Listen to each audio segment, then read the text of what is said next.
Hi guys! Welcome to A Day in Life of Jonix Crystal Xavier B. Bautista. At today, gumising po ako ng maaga para po pumasok sa school namin. Malapit lang po ang school namin, kaya po lalakarin na po namin ang mga kapatid ko. Jonix! Kamusta? Okay naman po. Medyo complicated. Complicated? Parang relationship to, bro. Yeah, nabalitaan ko nga na under the weather ka. Huwag mo nang i-push ng masyado, especially dito sa rehearsals natin. May sakit na siya? Strong, bro? Oo. Yung mga gigs ko usually ay mga gabi. May mga times na wala rin akong boses. Mission 1, kailangan kong kantahin ng malinis yung sa.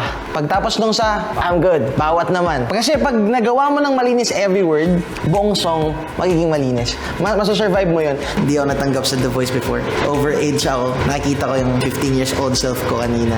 Ang sarap ng feeling na naging kuya ako sa kanila. Nalaman ko po na siya po pala yung kumanta po ng singing and favorite song ko po din yun. The fact na kinukontinue mo to, na hindi ka nag-give up dahil kahit anong nararamdaman mo, malaking respeto na ang makukuha mo sa amin. Kahit matalo po ako or manalo po, ayos lang po, basta po ipinakita ko po ang aking talento po.